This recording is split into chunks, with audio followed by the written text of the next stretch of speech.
اعوذ باللہ من الشیطان الرجیم بسم اللہ الرحمن الرحیم الحمد للہ خالق العباد وساطح المہاد ومسیل الوہاد ومخزب النجاد لیس لأولیتہ ابتداء ولا لأزلیتہ انقضاء هو الأول لم يزل والباقي بلا أجل خرت له الجباه وهدته الشفاء والصلاة والسلام وتحية والإكرام على أشرف الخلائق أجمعين إمام المرسلين وخاتم النبيين سيدنا وحبيبنا وشفيع ذنوبنا وطبيب قلوبنا أبي القاسم محمد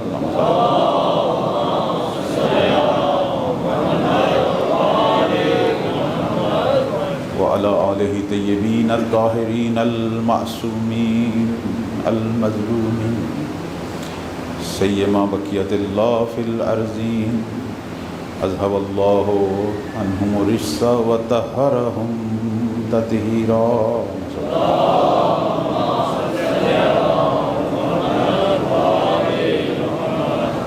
رحمة الله على محبيهم ولعنة الله على أعدائهم أجمعين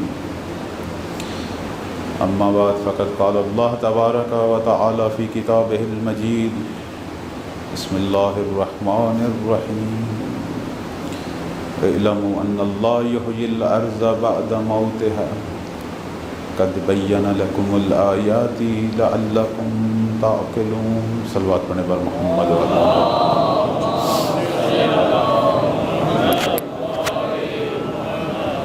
عزاداران سید الشہداء،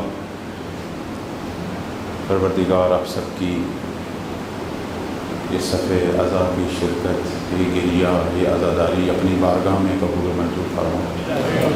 ہمیں سوائے غم حسین کے کوئی غم نہ دکھائے پروردگار۔ سورہ قصص کی 17 نمبر آیت کی تلاوت کا شرف حاصل ہوا۔ پروردگار ایک بہت بڑی بشارت، ایک بہت بڑی خبر ہمیں دے رہا ہے۔ فرما رہا ہے کہ اعلموا، جان لو، ان اللہ یحیی الارض بعد موتہا، کہ یہ خدا ہے جو زمین کو مرنے کے بعد دوبارہ زندہ کرے۔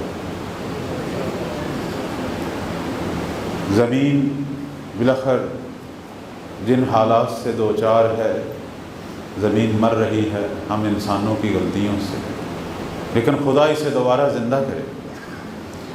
ہم اپنی آیات کھول کھول کر بیان کرتے ہیں تاکہ تم عقل و فکر سے کام لو۔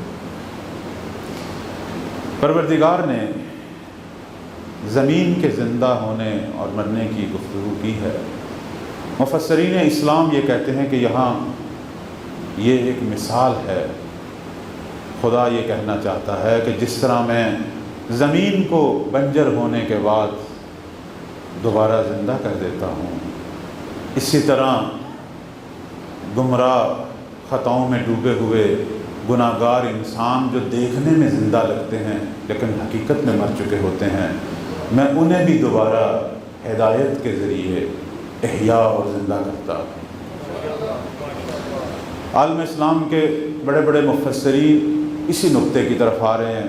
ہمارے اہل سنت بھائیوں کے بہت بڑے مفسر ان کی تفسیر طبری میں کہہ رہے ہیں کہ کما نحیی الارض بعد دروسہا کذالک نہدی الانسان الضال عن الحق الی الحق، جس طرح ہم مردہ زمین کو بنجر ہونے کے بعد دوبارہ سرسبز کر دیتے ہیں، اسی طرح گمراہ شخص جو رائے حق سے ہٹا ہوا ہے اسے بھی دوبارہ حق کی طرف لوٹا دیتے ہیں۔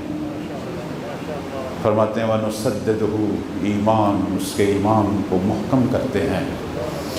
کہ ان یسیرا مؤمنا بعد کفرہ، کہ وہ ناشکریوں کے بعد دوبارہ صاحب ایمان لوگوں کی صف میں شامل ہو جائے۔ یہ تو ان بھائیوں کی تفسیر ہے۔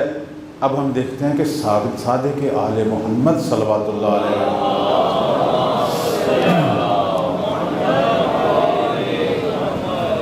ہمارے چھٹے مولا فرماتے ہیں کہ اس آیت کے اندر جو پروردگار فرما رہا ہے کہ ہم زمین کو مردہ ہونے کے بعد دوبارہ زندہ کریں گے، یہاں زمین مراد نہیں ہے، اہل زمین مراد ہے،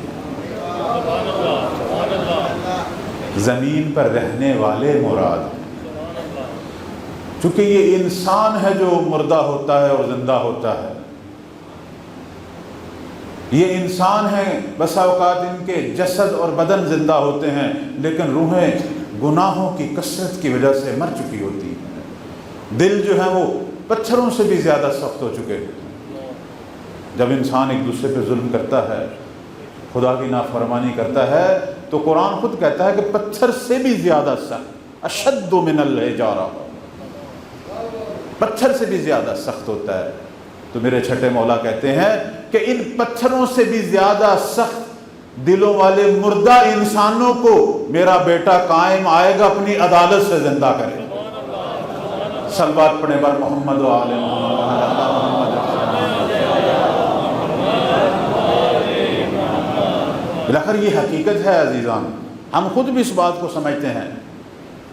انسان جب گناہ کی راہ پہ چل پڑتا ہے تو دل آہستہ آہستہ سخت ہونا شروع ہو جاتا ہے، اور جیسے جیسے گناہ بڑھتے ہیں دل واقعاً کثرت سے بھرپور دل ہو جاتا ہے۔ اور ایسے انسان دنیا میں ہیں، انہیں کوئی پرواہ نہیں ہوتی، کتنے ہی بے گناہ لوگوں کے خون بہا دیتے ہیں۔ آپ نے تاریخ میں ان کی مثالیں نہیں سنی، حجاج کی مثال نہیں سنی، اتنے مومنین کا قتل عام وہ کرتا تھا۔ دور حاضر میں صدام دیکھ لیں، کئی مثالیں ہیں، ایک شخص ہے لیکن اتنا قسی القلب ہے، اتنا قسی القلب ہے۔ اس طرح کی مثالیں، میں تو بڑے لوگوں کی بات کر رہا ہوں جو بدتر ہیں۔ ہو سکتا ہے ایسے لوگ اپنے گھروں میں، ہمارے محلوں میں، ہمارے خاندانوں میں، ہمارے ہمسایوں میں بھی ہوں کہ جو ایک دوسرے پر رحم نہیں کر رہے، جن کے دلوں میں خشوع خضوع خدا نہیں ہے، جن کے دلوں میں رحم نہیں ہے۔ 1 روپے کی بات ہو یا 1 کروڑ کی بات ہو، وہ کسی پہ رحم کرنے کے لیے تیار نہیں۔ ایسی مثالیں ہیں۔ یہ قساوت ہے، دنیا داری ہے۔ تو ابھی یہ قساوت کیسے ختم ہوگی؟ ہمارے مفسرین عالم اسلام کے کہتے ہیں کہ اس قسم کے دلوں کو ٹوٹنا چاہیے۔ یُلَيِّنُ الْقُلُوبَ بَعْدَ قَسْوَتِهَا، اگر یہ دل زندہ کرنا چاہتے ہیں تو اس کو ایک ضرب لگنی چاہیے۔ جب تک دل ٹوٹتا نہیں ہے انسان کا، اس میں احیاء، زندگی، خوف خدا پیدا نہیں ہوتا، اور یہ ٹوٹ جاتے ہیں۔ آپ نے دیکھا بڑے بڑے قسی القلب لوگ بعض وقت اپنے بچوں کی کسی حرکت سے ٹوٹ جاتے ہیں، کسی عزیز بھائی بہن کی کسی بات سے ٹوٹ جاتے ہیں، کاروبار میں کوئی گھاٹا آ جائے ٹوٹ جاتے ہیں۔ انسان کے دل ٹوٹتے بھی ہوتے ہیں، لیکن جب انسان کا دل ٹوٹتا ہے نا تو اسے پھر خدا یاد آتا ہے، اسے اپنی غلطیاں یاد آتی ہیں، اسے اپنی سرکشیاں یاد آتی ہیں، اسے اپنی خطائیں یاد آتی ہیں۔ یہ نعمت الہی ہے دل کا ٹوٹنا۔ بعض لوگ اسے مصیبت سمجھ رہے ہوتے ہیں، نہیں، یہ جو کبھی کبھی ہمیں گھاٹے پہنچتے ہیں، کبھی کبھی ہمیں اپنے ہی عزیزوں سے ضربیں لگتی ہیں، یہاں شکر کیا کریں کہ ابھی ہمارا کوئی عمل تھا پروردگار کو منظور، اس نے ہمیں اسی طرح قسی القلب مرنے نہیں دیا، ہمارے دل کو توڑ کر ایک دفعہ پھر ہمارے دل کو زندہ کرنے کی کوشش کی ہے پروردگار۔ یہ نعمت ہے دل کا ٹوٹنا، بہت بڑی نعمت ہے۔ لیکن ہم شیعان حیدر کرار کو ایک اللہ نے خاص نعمت دی ہے، بہت توجہ چاہوں گا۔ میری تمام باتیں ایک دوسرے سے جڑی ہوئی ہیں، زنجیر جس طرح جڑی ہوئی ہے، میں اسی طریقے سے بات کر رہا ہوں، مرلہ بمرلہ آگے جا رہا ہوں۔ ہم سب لوگوں کو ایک خاص نعمت ملی ہوئی ہے کہ جہاں آ کے ہمارے دل ٹوٹ جاتے ہیں۔ چونکہ جو سخت دل ہوتا ہے، آپ سب ماشاءاللہ اہل فکر ہیں، ارباب دانش ہیں، سخت دل کو حرارت کی ضرورت ہے، سخت دل جو ہے اسے حرارت کی ضرورت ہے. دل پر زنگ چڑھا ہوا ہے نا، گناہوں کا، خطاؤں کا، بے ایمانیوں کا، منافقتوں کا. اس کو حرارت کی ضرورت ہے. حرارت لگے گی تو اس کا زنگ اترے گا نا. حرارت کی ضرورت ہے. اور اللہ نے یہ ہم پر خاص لطف ہے شیعہ ملت پر، خدا نے ہمارے لیے غم حسین کی حرارت رکھی ہوئی ہے. اور یہ میں خود نہیں کہہ رہا، رسالت مآب فرماتے ہیں اِنَّا لِقَتْلِ الْحُسَيْنِ حَرَارَةٌ فِي قُلُوبِ الْمُؤْمِنِينَ. حسین کے قتل نے مومنوں کے دلوں میں ایسی حرارت پیدا کر دی ہے کہ لا تبرد ابدا، کہ جو کبھی بھی بجھنے والی نہیں ہے. یہ وہ آگ ہے جو ہمارے دلوں کے زنگ کو، ہمارے دلوں پر جو گناہوں اور خطاؤں کا زنگ چڑھا ہے، یہ آگ ہے جو اس زنگ کو جلا دیتی ہے اور دل کو دوبارہ زندہ کر دیتی ہے، اور پھر اس دل کے اندر نیکیوں کے پھول کھلنا شروع ہو جاتے ہیں. صلوات پڑھیں بر محمد و آل محمد. اس صف اعضاء کی قدر کو جانیں. یہ صف اعضاء بے پناہ فوائد، بے پناہ اجر و ثواب. میں تو سارے ثواب نہیں گن سکتا. اس کا ایک ثواب تو اپنی جگہ ہے کہ جب حسین کی یاد میں مومنین اکٹھے ہوتے ہیں تو فرشتے ان کو اپنے گھیرے میں لے لیتے ہیں. یہ معصوم کا فرمان ہے.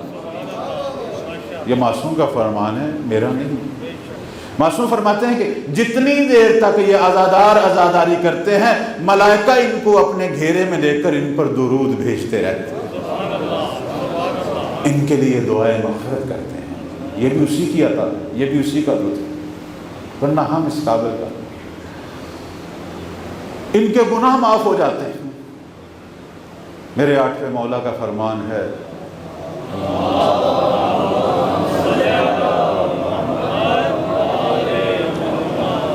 کہتے ہیں ابن الشبیب، اگر تیرا رونے کو دل چاہے اور رونا نہ آتا ہو تو میرے جد حسین پہ روئے گا، کیونکہ یہ دلوں کو توڑ دیتا ہے. واقعا سید الشہداء کہتے ہیں انا قتیل الابرار، میں انسوں کا کشتہ ہوں. اس کی ہمارے علماء جو ہیں وہ اس طرح تشریح کرتے ہیں کہ میں وہ ہوں جسے رولا رولا کر مارا گیا. سید الشہداء نے شہادت سے پہلے بڑا گریہ کیا تھا. کبھی اکبر کی لاش پر گریہ کیا، کبھی عباس کے بازو پر گریہ کیا، کبھی علی اصغر کو دفناتے ہوئے گریہ کیا. اتنا نہیں. تو آٹھویں مولا فرماتے ہیں کہ تجھے اگر رونا نہ آتا ہو میرے جد حسین کے مصائب پر گریہ کر. کیوں؟ غفر اللہ لکا، خدا تجھے معاف کر دے گا جتنے بھی تو نے گناہ کیے ہیں، تیرے سارے گناہوں کو معاف کر دے گا. کانا صغیرا و کبیرا قلیلا کانا و کثیرا، تھوڑے ہوں زیادہ. تو یہاں جب ہم آتے ہیں نا، خدا ہمارے دلوں کو نرم کرتا ہے اسی گریہ سید الشہداء کے وسیلے سے. لیکن یہاں ایک نیت کر لیا کریں، چونکہ اب دل تو نرم ہو گئے، دل ٹوٹ گئے سید الشہداء کے غم کے صدقے، تو تھوڑی سی لو اپنے پروردگار سے لگا لیا کریں کہ یا اللہ آج سے تیرے اس ولی تیرے حسین کا سچا نوکر بن کے جاؤں. جتنے گناہ کیے وہ ہو گئے، ان کی معافی مانگ رہا ہوں. کسی کا حق میری گردن پہ ہے تو وہ ادا کروں گا، اگر کوئی فریضہ رہ گیا ہے تو اسے بچا لاؤں. یہ نیت کر کے ضرور نکلا کریں، یہ ضرور نیت کر. جب ہم یہ نیت کرتے ہیں اس گریے میں تو اس وقت معصوم کہتے ہیں تو پھر ایسے پاک ہو جاتا ہے جیسے ابھی تو نے ماں کے پیٹ سے جنم لیا ہوتا ہے. اس گریے کے اندر اتنی عظمتیں ہیں. صلوات پڑھنے پر محمد و آل محمد صلی اللہ علیہ وسلم. تو عرض کر رہا تھا کہ دل زندہ ہوتا ہے گریے سے، دل ٹوٹنے سے. اور اللہ نے ہر سال ہمیں غم حسین کی عبادت دی ہے جس سے ہمارے دل ٹوٹتے ہیں. اور پھر یہ جو اجتماع ہے جس پر فرشتے درود بھیج رہے ہیں، یہ کوئی عام اجتماع نہیں ہے.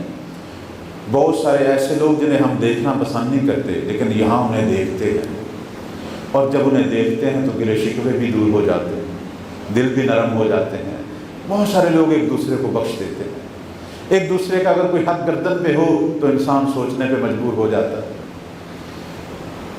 کہا گیا نا کہ جمعے کے اجتماع میں کیوں شرکت کرو، اس کی ایک وجہ یہی تھی کہ مسلمان ایک دوسرے کو دیکھیں، ایک دوسرے کے پاس جمع ہوں. لیکن پروردگار نے ہمیں اس جمعے کے اجتماع کے علاوہ مجالس حسینیہ کے اجتماع کا پروردگار نے یہ عظیم نعمت بھی ہمیں عطا کی، اس کی قدر جانیں.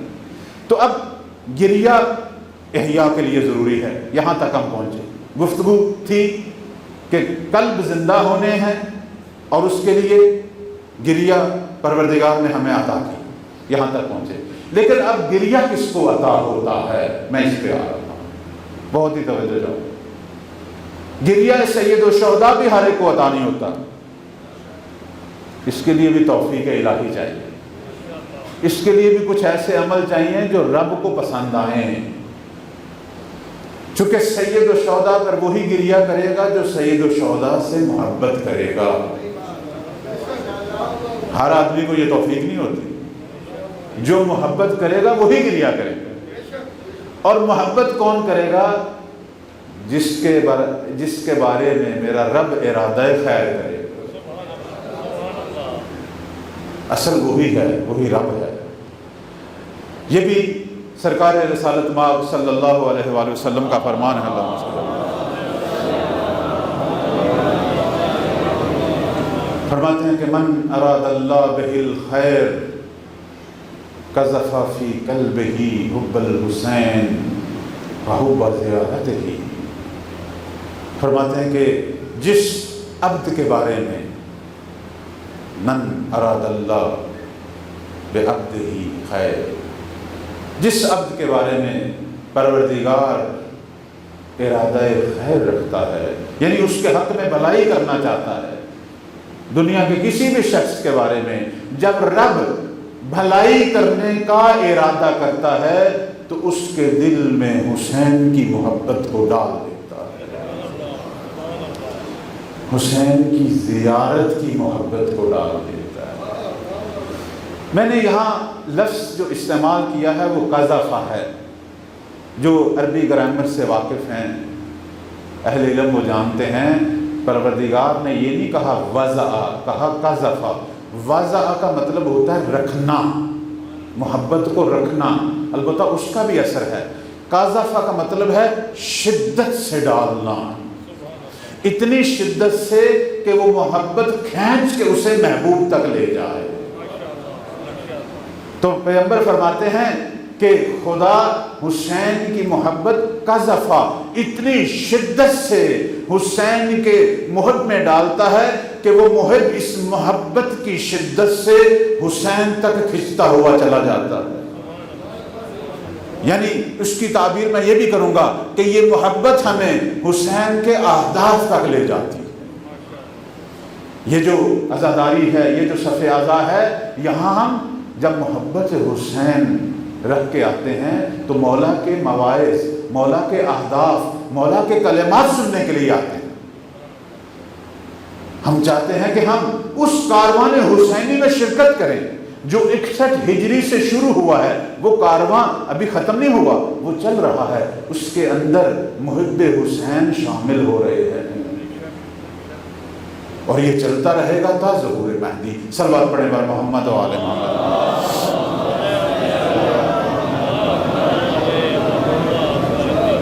اور پھر سرکار فرماتے ہیں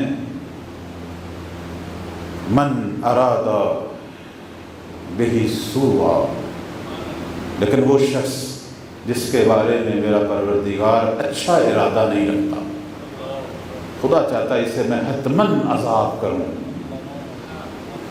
قذف فی قلبہ بغض الحسین، خدا اس کے دل کو بغض حسین سے مبتلا کر دیتا. اب یہ اتنا ملعون ہے جس نے اپنی بخشش کی کوئی گنجائش ہی نہیں چھوڑی. اب یہ جو تقسیم رسالت مآب نے فرمائی ہے کہ یہ عجیب تقسیم ہے. سرکار نے کوئی تیسری بات نہیں ذکر کی. سرکار نے کہا دنیا میں 2 قسم کے لوگ ہوں گے، یا حب حسین رکھنے والے وہ نجات پا جائیں گے، یا بغض حسین والے وہ جہنم کی خوراک بنیں گے.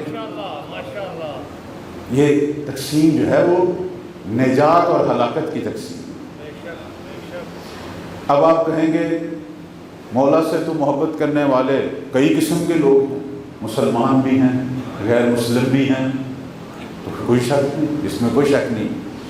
دنیا میں پہلے بڑے دین ہوتے تھے، پہلے بڑی ملتیں ہوتی تھیں، لیکن 61 ہجری کے بعد سید الشہداء نے دنیا کو اس طرح منقلب کر دیا، اب دنیا میں 2 ہی دین ہے، یا حسینی ہیں یا غیر حسینی، اب کوئی تیسرا دین بچا ہی نہیں ہے۔ ہاں، ان حسینیوں میں ہم جو اہل ایمان ہیں، جو دین حق پر ہیں، ہماری ذمہ داری زیادہ ہے، ہماری ذمہ داری زیادہ ہے، لیکن وہ جو ابھی رائے حق پہ نہیں آیا، ہو سکتا ہے غیر مسلم ہو، لیکن حب حسین نے اس کے لیے نجات کا راستہ رکھا ہوا ہے۔ توجہ رکھیں۔ کہتے ہیں کہ جب فرزند زہرا، اسی حسین کا فرزند مہدی زہرا صلوات اللہ علیہ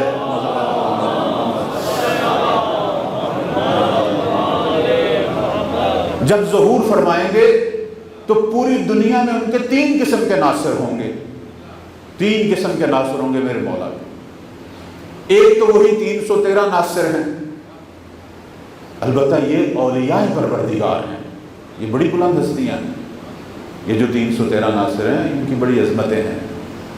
ان کے بارے میں امیر المومنین صلوات اللہ علیہ فرماتے ہیں، اللہم صلی اللہ علیہ فرماتے ہیں کہ مجہول فی الارض و معروف فی السماء، یہ جو 313 ہیں ہو سکتا ہے دنیا والے انہیں نہ جانتے ہوں، لیکن آسمان والے انہیں جانتے ہیں۔ یہ 313 ابھی بھی لوگ پوچھتے ہیں کہ وہ 313 کون ہیں، وہ کہاں ہیں؟ یہ تو مولا علی صلوات اللہ علیہ نے فرما دیا تھا کہ دنیا انہیں نہیں پہچانے گی، دنیا میں وہ گمنام ہیں، ہاں ان کی اگر شہرت ہے تو وہ آسمان والوں میں ہوگی، اور یہ اسی وقت نکلیں گے جب فرزند زہرا ظہور فرمائیں گے۔ ہیں دنیا میں موجود ہیں، ہو سکتا ہے بہت بڑی تعداد میں موجود ہو، لیکن دنیا میں انہیں نہیں جانتے۔ اولیاء پروردگار، ان کو ولی کہا گیا۔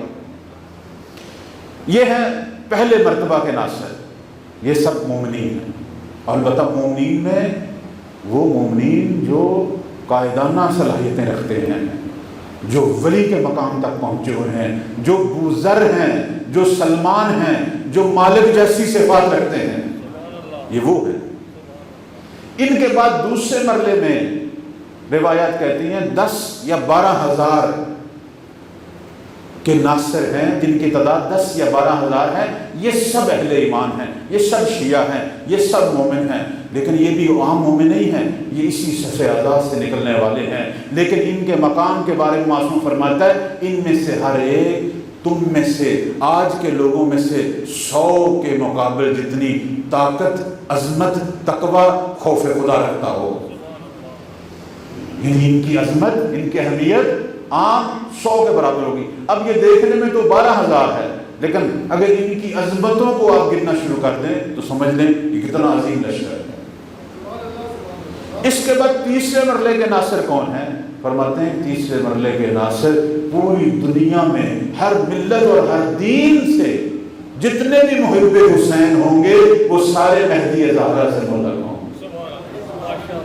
یہ پوری دنیا میں جتنے بھی محب حسین، اب وہ مسیح ہو، یہودی ہو، ہندو ہو، کوئی بھی ہو، لیکن جب یہ خانہ کعبہ سے زہرا کے لال کی آواز سنیں گے اور اس کی سیرت دیکھیں گے اور اس کی حکومت عدل کا آغاز دیکھیں گے تو پوری دنیا میں یہ محب حسین جو موتیوں کی طرح بکھرے ہوئے ہیں، یہ سارے پکاریں گے کہ ہم جس مسیحا کے منتظر تھے وہ یہی تو ہے۔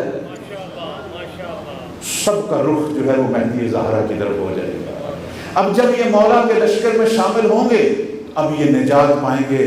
اب یہاں مومنین جو ہیں وہ انہیں رائے حق بھی دکھائیں گے، دین حق بھی دکھائیں گے، اور یوں یہ عظیم الہی لشکر تشکیل پائے گا کہ جس نے پھر دنیا پر حکومت کرنی ہے۔ صلوات پڑھیں بر محمد و آل محمد۔ یہ جو تقسیم ہے مولا کے محبین اور وہ جو بغض رکھنے والوں کی، اس تقسیم سے ایک واقعے کی طرف بھی اشارہ کرتا ہوں۔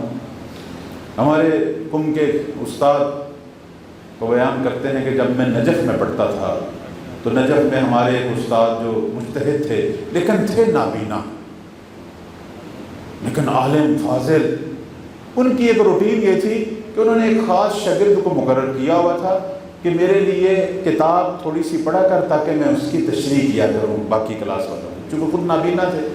وہ شاگرد کتاب اٹھاتا تھا، مثلا حدیث کی کتاب اٹھاتا تھا، وہاں سے ایک حدیث کی تلاوت کرتا تھا، یہ کہتے تھے رک جاؤ، پھر اس حدیث کی تشریح کیا کرتے تھے، اس طریقے سے درس دیا کرتے تھے۔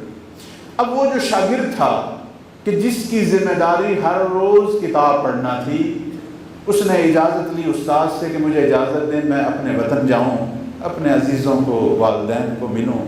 آتا ہے اپنے وطن کی طرف، لیکن قضاء الہی سے وفات پا جاتا ہے۔ اب یہ فرما رہے ہیں کہ ہم اپنے استاد کے پاس، اسی نابینا استاد کے پاس بیٹھے تھے تو اس کی خبر پہنچی کہ آپ کے وہ شاگرد جو کتاب پڑھا کرتے تھے وہ وفات پا گئے ہیں۔ ہمارے اس نابینا استاد نے رونا شروع کر دیا، کہنے لگے یہ کوئی معمولی بندہ نہیں تھا، یہ کوئی معمولی طالب علم نہیں تھا، میں اس کی عظمت کو جانتا ہوں۔ کہنے لگے کہ میں نے ایک دفعہ خواب دیکھا، بہت توجہ چاہوں گا، یہ جو میں نے تقسیم کی طرف اشارہ کیا نا، اس تقسیم کے پیچھے بھی کئی خوبصورت کہانیاں ہیں، بڑے بڑے مسائل ہیں۔ ہم دنیا کے ظاہر کو دیکھ رہے ہیں، اس کے پیچھے حسین کی بادشاہی ہے، اس کو دیکھیں۔ وہ کہتے ہیں میں نے خواب میں دیکھا کہ پروردگار نے مجھے سید الشہداء کی زیارت سے مشرف کیا ہوا ہے، مولا کرسی پر تشریف فرما ہے، میں ان کے قدموں میں بیٹھا ہوں۔ سرکار غازی عباس کو کہہ رہے ہیں کہ عباس میرا وہ رجسٹر لے کے آؤ جس میں میں نے اپنے عزاداروں کے نام لکھے ہوئے ہیں۔ سرکار رجسٹر لے کے آتے ہیں، کہتے ہیں اس میں فلاں نام کو مٹا دو۔ ایک نام مٹا دیا اور کہا اس نام کو لکھو۔ جب انہوں نے یہ نام بولا تو کہنے لگے یہ میرے اسی شاگرد کا نام، یہ اسی شاگرد کا نام تھا کہ جو روزانہ میرے لیے کتاب پڑھتا تھا۔ خیر میری آنکھ کھل گئی، اب میرے دل میں اشتیاق پیدا ہوا کہ میں اپنے شاگرد سے پوچھوں تو صحیح کہ تو نے کون سا ایسا کام کیا ہے کہ سید الشہداء کے اس رجسٹر میں جو غازی عباس جہاں نام لکھتے ہیں وہاں تیرا نام آ گیا۔ میں نے بلایا اس شاگرد کو، پوچھا کل تو نے کون سا ایسا کام کیا؟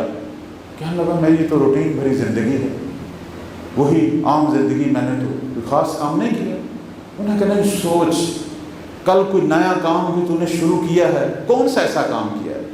سوچتا رہا، کہنے لگا جی ہاں، کل جب میں مولا نجف کی زیارت کی طرف گیا تو واپسی میں نے ایک کتاب خریدی جس میں مسائل سید الشہداء، اور میں نے آ کے بچوں کو کہا، بھی بچوں کو کہ بھائی آج کے بعد رات کا کھانا کھانے سے پہلے ہم تھوڑا سا مسائل پڑھا کریں گے، مولا پر تھوڑا سا گریہ کیا کریں گے، پھر رات کا کھانا کھایا کریں گے۔ میں نے کتاب کھول لی، میرے گرد میری بیوی بچے بیٹھ کے میں نے تھوڑی سی مسائل، تھوڑا سا مسائل مولا کا پڑھا اور خود بھی گریہ کیا اور میرے بچوں نے بھی گریہ کیا، صرف میں نے یہی کام کیا اور کچھ نہیں کہا۔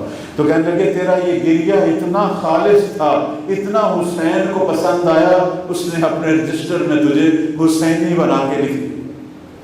تو عرض خدمت یہ ہے کہ آج اگر ہم یہاں جمع ہیں اور سید الشہداء پہ عزاداری کر رہے ہیں، یہ توفیق الہی ہے، حتماً مولا نے اپنے رجسٹر میں نام لکھا ہے تو اس کی قدر کریں، اس کی قدر کریں۔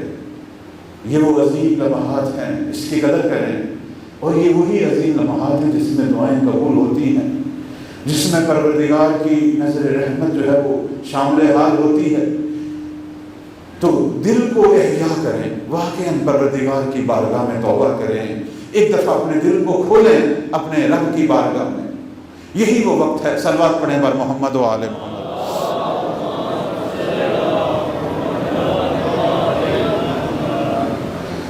تو رسالت مآب فرماتے ہیں کہ البتہ یہ جو اب روایت آپ کی خدمت میں بیان کر رہا ہوں، یہ اپنے بھائیوں کی کتابوں سے بات چل پڑ رہی ہے محبت حسین پر۔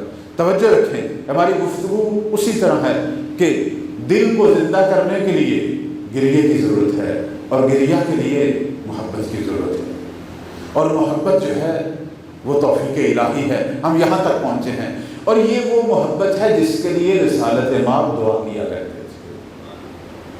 اور خود بھی ہمارے پیغمبر خود بھی اللہ کی بارگاہ میں یہ اعتراف کیا کرتے تھے۔ یہ تو ہمارے اہل سنت بھائیوں کی کتابوں میں یہ روایت موجود ہے کہ سرکار کبھی سید الشہداء مولا امام حسین کو اپنی گود میں اٹھاتے تھے اور کہا کرتے تھے اللہم انی احب الحسین، اے میرے پروردگارہ تیرا حبیب تو میں ہوں لیکن میں حسین سے محبت کرتا ہوں، اور فرماتے تھے فاحبہ، خدایا تو بھی حسین سے محبت کر۔ اور اس کے بعد اگلا جو جملہ ہے فرماتے تھے احبہ من یحبہ، پروردگارہ اس دنیا میں جو بھی میرے حسین سے محبت کرے پروردگارہ تو بھی اس سے محبت کر۔ یعنی محبت حسین وہ عظیم محبت ہے کہ جو انسان کو خدا کا محبوب بنا دیتی ہے۔ بلکہ روایت اس طرح بھی ہے کہ احب اللہ من احب حسینہ، کہ خدا اس سے محبت کرتا ہے جو حسین سے محبت کرتا ہے۔ تو محبت حسین محبوب کبریا کے مقام پر پہنچا دیتی ہے۔ صلوات پڑھیں بر محمد و آل محمد۔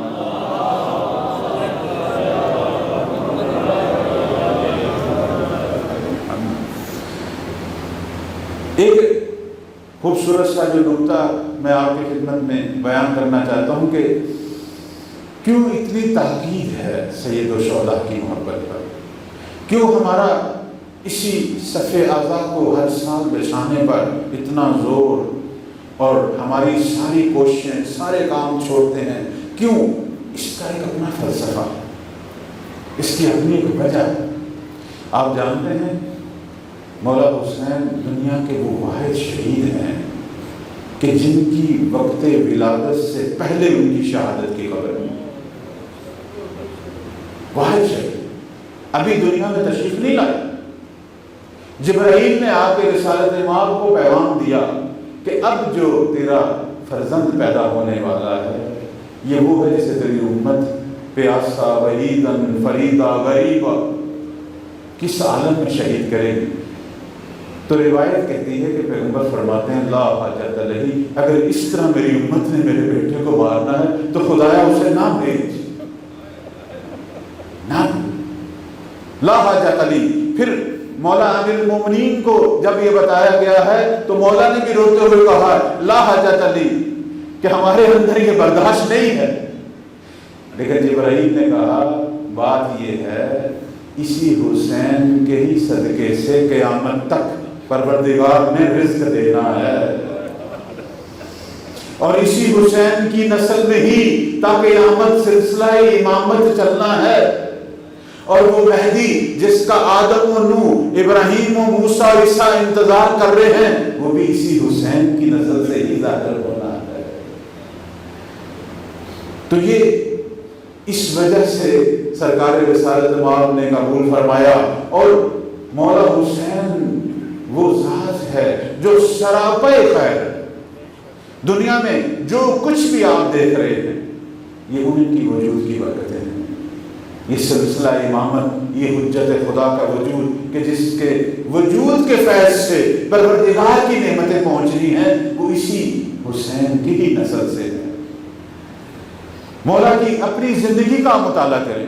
ایک بہت بڑا المیہ عام طور پر ہمارے ہاں یہ بھی ہے، البتہ یہ جو اعتراض ہے یہ خود میرے پر بھی ہے، میں بھی کہوں گا مجھ پر بھی ہے، کہ ہم جب سید الشہداء پر، جب سرکار عالی مقام پر گفتگو کرتے ہیں یا رسالت مآب کے دور کے حسین پہ گفتگو کرتے ہیں یا 61 ہجری کے حسین، 61 ہجری کے درمیان والے جو حسین ہیں ان پر گفتگو نہیں ہوتی عام طور پر۔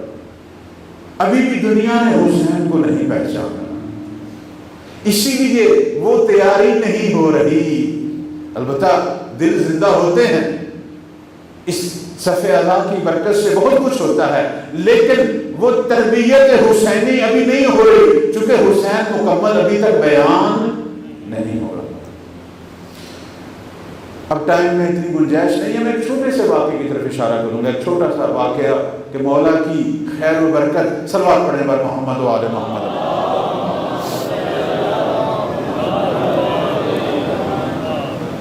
کہتے ہیں کہ جوانی کا عالم مولا جا رہے ہیں، مدینہ سے باہر نکلتے ہیں، ایک باغ ہے، وہاں ایک غلام ہے، جو اس باغ کا نگہبان اور ایک کتا ہے۔ سید الشہداء نے ایک عجیب منظر دیکھا کہ یہ غلام منہ میں روٹی ڈالی ہے اس نے، اور پھر روٹی نکال کر اس کتے کے آگے رکھ دی۔ روٹی کھائی نہیں، اس کتے کو گیا۔ سرکار اس شخص کی طرف چلے گئے، کہنے لگے اے اللہ کے بندے، تو نے منہ سے روٹی نکال کر اس کو کھلا دی، اب تیرے پاس بھی روٹی نہیں ہے، کیا ماجرا ہے؟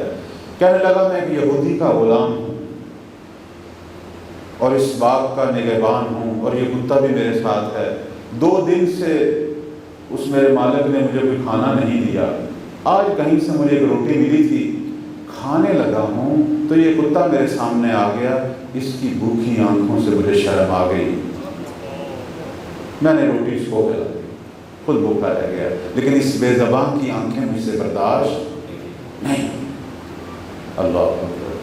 مولا نے فرمایا اے غلام یہی کھڑا ہے، تھوڑی دیر میں آتا ہوں۔ گئے اس یہودی کے پاس، کہنے لگے تیرے باپ کی کیا قیمت ہے، اس غلام کی کیا قیمت ہے، اس کتے کی کیا قیمت ہے، سب مجھ سے دے، وہ باغ مجھے دے۔ باغ اس سے خریدا، غلام بھی خریدا، کتا بھی خریدا، آئے اس غلام کے پاس، کہنے لگے میں تجھے اللہ کی راہ میں آزاد کرتا ہوں، اس باغ کا مالک بھی تجھے بناتا ہوں، صرف آج کے بعد اس کتے کا خیال رکھنا۔ یہ واقعہ میں اس لیے بیان کر رہا ہوں، ایک اشارہ ہے جو حسین بھوکے کتے کی آنکھ کے حیا کرنے والے غلام پر اتنی مہربانی اور اتنی سخاوت کر رہا ہے، اور جس کو کتے کا اتنا خیال ہے وہ میں اور تجھ عزادار کا خیال نہیں ہو سکتے۔ ہم پہ وہ کتنا مہربان، ہم پہ تو اس سے زیادہ مہربان۔ یہ ہمارے اماموں کی عظمت ہے۔ امام وہ ہے کہ جن کی خیر اور برکت وجود کی صرف انسانوں تک نہیں پہنچتی، حیوانوں تک بھی پہنچتی۔ سید الشہداء کی محبت کو حس کریں، محسوس کریں۔ صرف ہم ان کے محب نہیں ہیں، ہمارے امام سب سے زیادہ ہمارے محب ہیں۔ بعض لوگ کہیں گے یہ آپ نے کتے کی مثال دی، کتا نجس ہے، لیکن خدا کی ایک بہترین مخلوق ہے۔ نجس ہونا ایک فقہی مسئلہ ہے، فقہی مسئلے کے مطابق نجس ہے یعنی اس کے ساتھ مل کر نہ کھائیں، اسے اپنے بستر پر نہ سلائیں، یہ شریعت نے منع کیا ہے۔ آج کل جو میڈیکل وہ بھی یہ کہہ رہا ہے بہت ساری بیماریاں ہوتی ہیں، لیکن نجس ہونے کا مطلب یہ نہیں ہے کہ اس پر ظلم کیا جائے، اسے بھوکا مارا جائے۔ کتے کی تو تعریف بھی بڑی ہوئی ہے۔ آپ کو پتہ ہے شکاری کتے کے بارے میں کتنی روایات ہیں کہ شکاری کتے کے شکار کو اللہ نے پاک قرار دیا ہے، اس کا شکار کھا سکتے ہیں۔ وہ جو محافظ کتے ہیں ان کے بارے میں فقہی مسائل ہیں، کتے کا ذکر تو قرآن مجید میں بھی ہے اصحاب کہف۔ بات یہ نہیں ہے، بات کتے کی نہیں ہے، بات مولا کی دنیا پر، دنیا کی مخلوقات پر، دنیا کے ذرے ذرے پر امام کی توجہ پر ہے کہ وہ میرا امام جو ایک جانور جسے ہم نجس سمجھتے ہیں اس کی طرف اتنی توجہ رکھتا ہے کہ اس کے حق میں اگر کسی نے خیر کی ہے امام اسے آزاد کرتا ہے، اسے دنیا میں غنی کر دیتا ہے۔ لیکن جو اسی امام کے لیے گریہ کرتا ہے، اسی امام کی صف اعلیٰ میں آتا ہے، تو وہ کیوں نہ زہرا کی دعاؤں میں قرار پائے، کیوں نہ امام کی نگاہوں میں آئے۔ اماموں کو ہم سے زیادہ محبت ہے۔ میں پھر کہوں گا میری محبت ہو سکتا ہے کسی وقت میرے دل سے کچھ دیر کے لیے نکل جائے، لیکن ان کی نگاہوں میں ہم محبوب ہوتے ہیں۔ ہمارے امام بڑے فخر سے کہا کرتے تھے، آپ کو پتہ ہے یہ سید ابن طاؤس بہت بڑی شخصیت، بہت بڑے عالم، کہتے ہیں ایک دفعہ میں سامرا کے سرداب میں اترا تو میں نے وقت کے امام کی دعا سنی۔ سید ابن طاؤس ہمارے ان علماء میں سے ہیں کہ جنہوں نے کثرت سے مہدی زہرا کی زیارت کی، صلوات پڑھیں بر محمد علیہ۔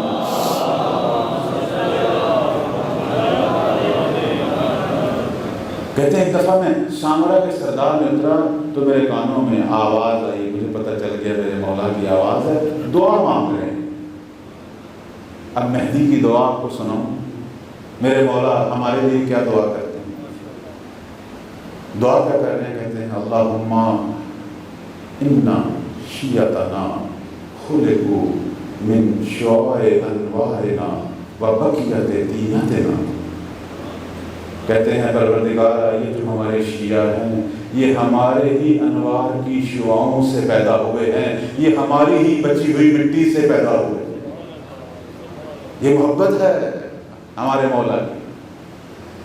ہم تو اپنے آپ کو اس قابل نہیں سمجھتے، لیکن وقت کے امام کہہ رہے ہیں کہ پروردگارہ، اب آپ توجہ فرمائیں دعا پر، پروردگارہ یہ جو ہمارے شیعہ ہیں تو جانتا ہے کہ یہ ہمارے ہی انوار کی شعاؤں سے پیدا ہوئے ہیں، یہ ہماری ہی بچی ہوئی مٹی سے پیدا ہوئے ہیں.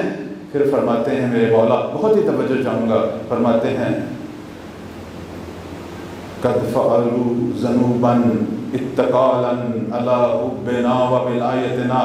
اے میرے پروردگارہ یہ شیعہ ہماری محبت پر بھروسہ کرتے ہوئے، ہماری ولایت پر بھروسہ کرتے ہوئے تیری بارگاہ میں کبھی کبھی گناہ کرتے ہیں، سرکشی کرتے ہیں، تو ہمارے حق سے ان کو بخش دے. یہ امام کی محبت. دیکھیں گناہ ہم نے کیے، حق تو ہمارا ہے کہ ہم رب سے معافی مانگے، لیکن جب تو کبھی معافی نہیں مانگتا، سو جاتا ہے، تو تیرے وقت کا امام پھر سجادہ اللہ کی بارگاہ میں بچھاتا ہے اور تیرے لیے وہ پھر دعا کرتا ہے. یہ ان کی محبت. میرے عاشق امام فرماتے ہیں کہ تم امام کی اپنے سے محبت کو کیا سمجھتے ہو؟ فرماتے ہیں کہ امام وہ ہے جو اپنی امت کے لیے سگے بھائی سے بھی زیادہ سگا، اس کے مہربان باپ سے بھی زیادہ مہربان باپ، اور اس کے لیے اس ماں سے بھی زیادہ مہربان ہے جو اپنے بچے کو دودھ پلا رہی ہے. آپ کو پتہ ہے دودھ پلانے والے بچے سے ماں کی محبت اپنی مثل آپ ہے. فرماتے ہیں اس سے بھی زیادہ مہربان ہوتا ہے امام اپنی امت کے لیے. ہم ان سے محبت کرتے ہیں تو وہ بھی ہم سے محبت کرتے ہیں. اور یہ ہماری روایات میں آیا ہے کہ جیسے ہم ان کے غموں میں غمگین ہوتے ہیں، لیکن جب کبھی ہم پر کوئی مصیبت آتی ہے تو ہمارے امام بھی ہمارے غموں میں شریک ہو کر وہ بھی غمگین. تو اگر یہ محبت دل میں ہے عزیزان، اس کی قدر کریں. کبھی بھی کوئی ایسا کام نہ ہونے پائے کہ سرکار رجسٹر سے اب نام مٹانے پر مجبور ہو جائے. یہ میرا پیغام ہے. اپنے امور کو دیکھیں، خدا کے لیے اپنے امور کو دیکھیں. سید الشہداء کا یہ قیام اسی لیے تھا.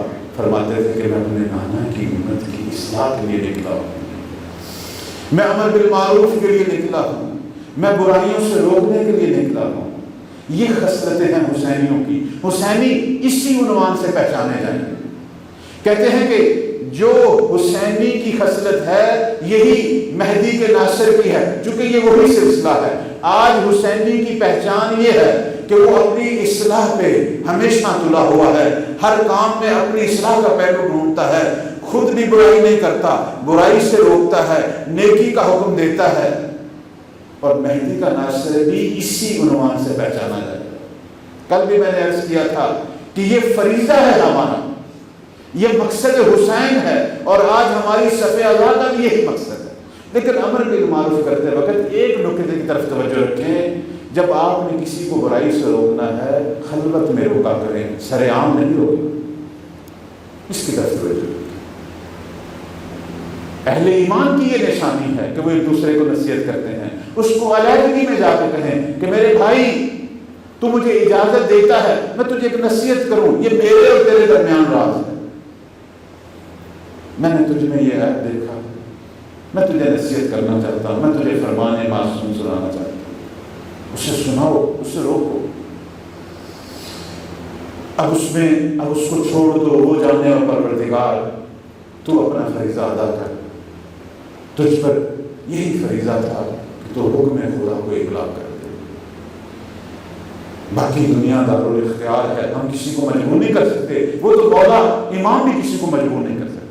لیکن یہ کہنے کی رسم چھوڑنی نہیں چاہیے، امر بالمعروف کو چھوڑنا نہیں چاہیے. یہ وہی ہدف ہے کہ جس کو سید الشہداء نے محمد حنفیہ کو جب خطبے میں، خط میں، بیان میں یہی کہا تھا کہ میرا قیام کا ہدف یہی ہے کہ حسین کو امر بالمعروف سے محبت ہے۔ میں اپنے نانا کی امت کی ساتھ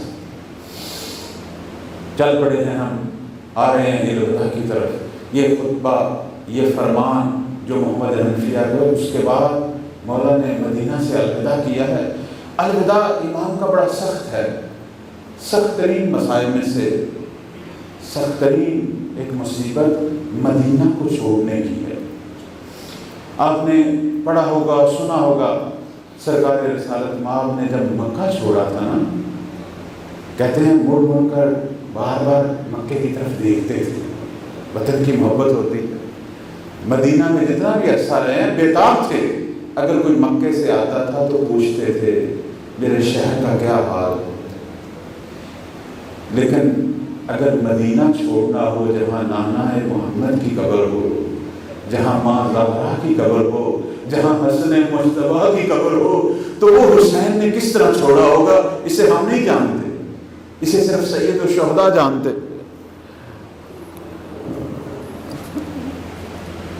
بڑے سخت ترین لحظات ہیں مدینہ کے چھوڑنے کے۔ کس عالم میں سید الشہداء نے مدینہ چھوڑا؟ اچھا، جب یہ چھوڑ کر گئے تھے تو کیا عالم تھا،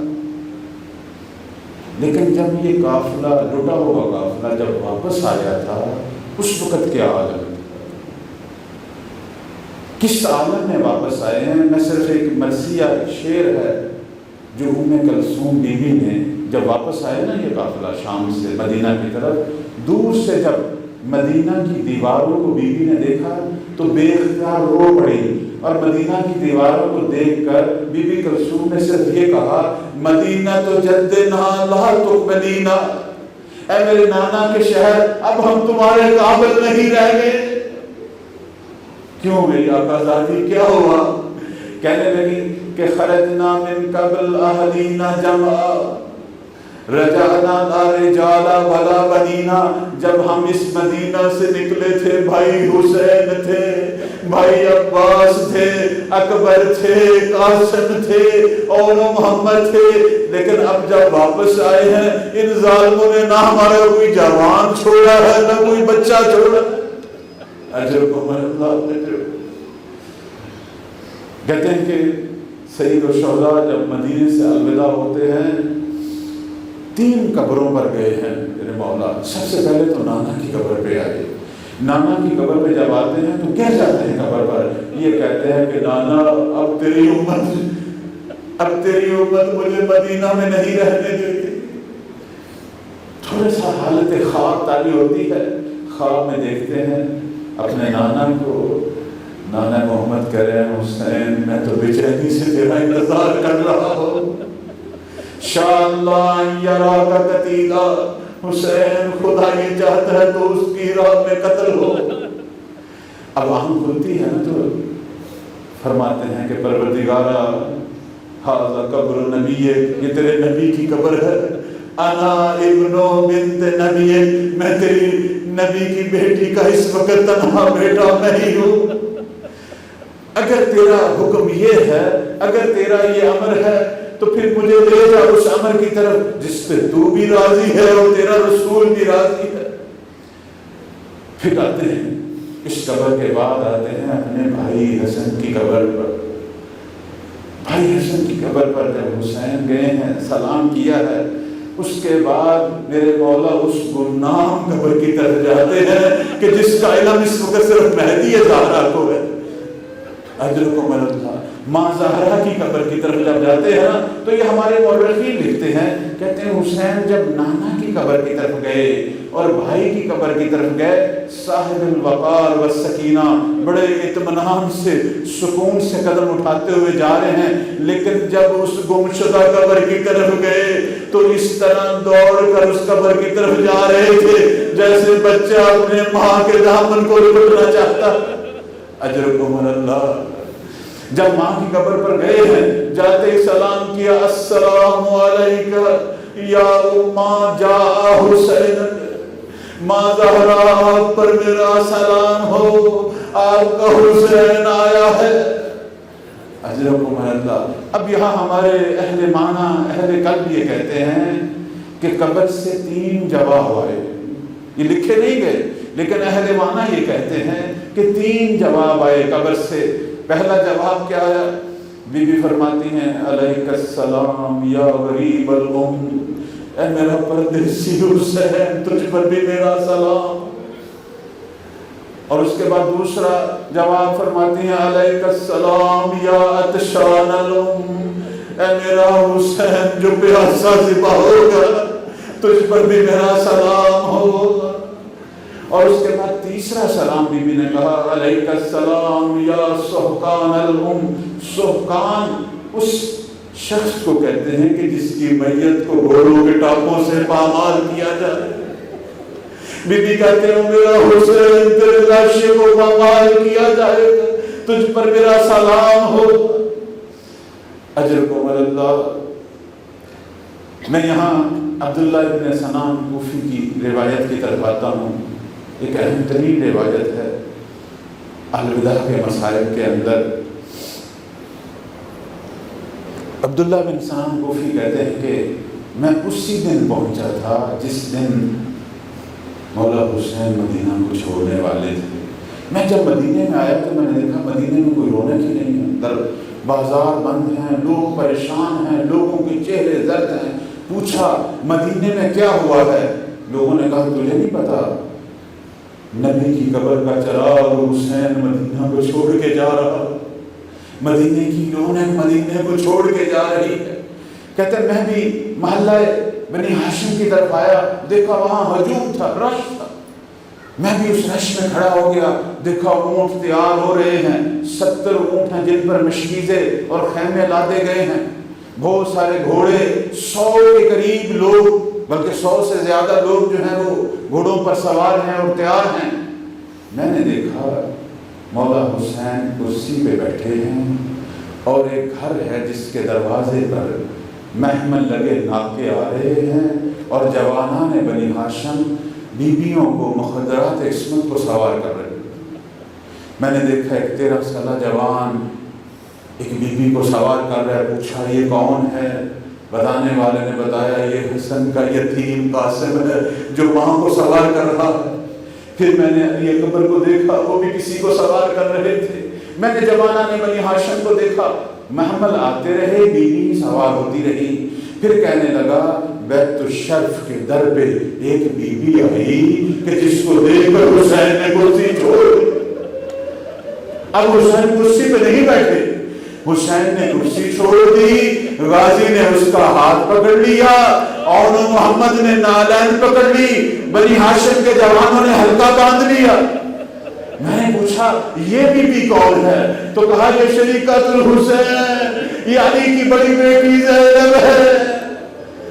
کس شان سے زینب کو سوار کر رہے ہیں؟ کہتے ہیں غازی ہاتھ لے کر بی بی کا آتے ہیں محمل کے پاس، اور پھر جناب غازی نے اپنا زانو زمین پہ رکھا، کہنے لگے آقا زادی اپنا پاؤں رکھ میرے زانو پر، سوار ہو۔ آج یہ شان تھی زینب کی، کس انداز سے محمل کی سواری ہو رہی ہے۔ عبداللہ بن سنان کہتا ہے ایک یہ سواری تھی، ایک 11 محرم کی سواری تھی، وہی زینب ہے، لیکن اب اونٹ بے پلان ہے، اب کوئی محمل نہیں ہے، اب زینب کے سر پہ چادر نہیں ہے، اب ہاتھ بندھے ہوئے ہیں۔